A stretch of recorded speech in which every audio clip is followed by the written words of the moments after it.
It is now up to Donald Trump to earn the votes of those in our party and beyond it who did not support him. And I hope he does that. At its best, politics is about bringing people into your cause, not turning them away. Welcome back to America Decides. Does Donald Trump have a Nikki Haley problem? Well, even though Haley has been out of the race for months, she captured nearly 22% of the vote in Tuesday's Indiana Republican primary.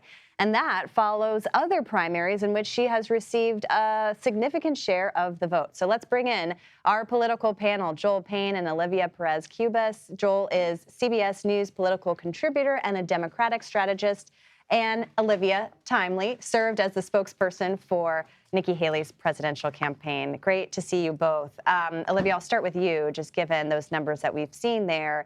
Does that surprise you that she's still getting this relatively big portion of the vote? No, it does not surprise me, and this is timely. And look, I think we've seen this in state after state. Nikki continues to get 15, 17, 20, this week in Indiana, 22% of the vote. And I think it is because voters are showing again and again that they are dissatisfied with the choice that they have at the top of the ticket, that they were looking for an alternative. And I think more than anything, the lesson here is that this is a question of what are Biden and what are Trump going to do with this information, right? What do the voters, what do they care about? What are they talking about? And at the end of the day, as Nikki just said in the clip that you played, it is up to both candidates to earn the vote of those who support her.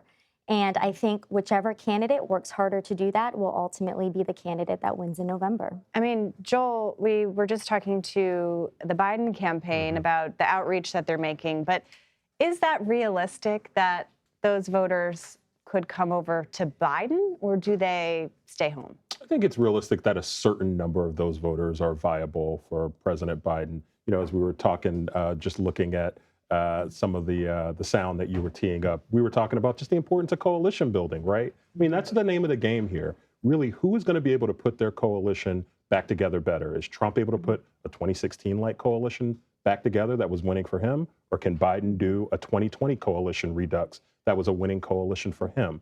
And I think the math for Joe Biden suggests that he's going to need a couple of those voters to come over from a Nikki Haley column to at least be open to him.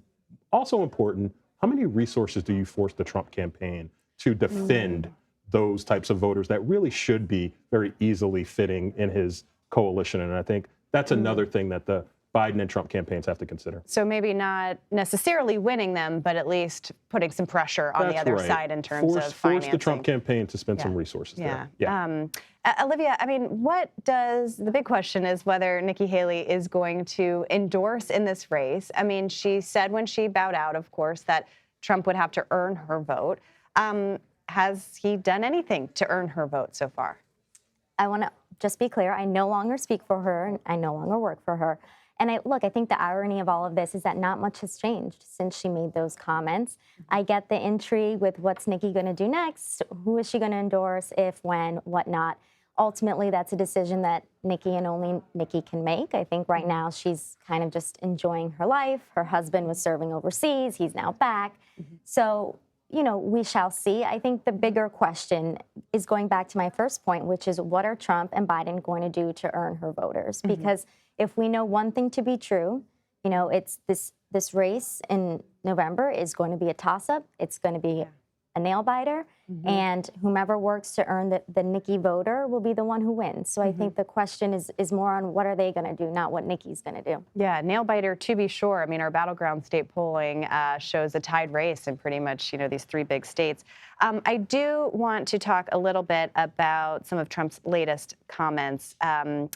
You know, he's been in the courtroom all week, of course, but he does have the opportunity to come out and speak. And he was offering criticisms of Biden and his decision on weapons to Israel. I want to play a little bit of sound from him and get your thoughts on the other side. What Biden is doing with respect to Israel is disgraceful. If any Jewish person voted for Joe Biden, they should be ashamed of themselves. He's totally abandoned Israel, and nobody can. So, Joel, I'll start with you. What do you make of those comments?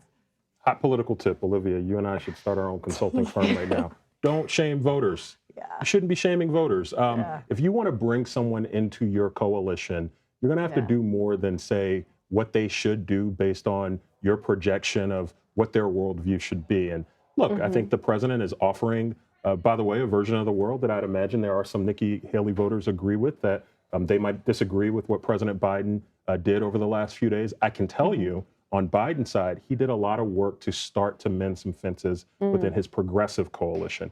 A lot of progressive groups who were really disappointed with how President Biden has, I think they feel like, been unbalanced in his administration of the situation in Gaza. I think they feel a lot better over the last 24, 36 hours than they did previously, based on the fact that the president is actually showing some ability to use some leverage to pressure Bibi Netanyahu. So that's interesting, too, because as you both know, I mean, everywhere, there are protests everywhere. But also, you know, I was covering Harris last week when she was in Florida covering abortion, and there were protests outside the event. So as much as the Biden campaign wants to turn the page, they are faced with these protests over and over again. Olivia, I'm curious what you make of the former president's comments there. Do you agree with Joel? I think this is a typical case of Trump getting in his own way and being his own worst enemy. I think that, you know, Biden's recent actions toward Israel, like criticism there, could be warranted. And I think a lot of voters, not just Republican, but moderate, middle of the road voters, want to see America stand with our ally Israel. Obviously, I do not condone his comments there. I think, you know, broadly speaking, like, the temperature is way up in this country, and we've got to turn it down. This kind of divisive rhetoric is not helpful.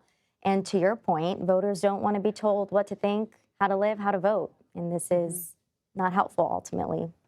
Basic campaign advice from two pros. Thank you very much, You're Joel and welcome. Olivia, for being here. We appreciate it.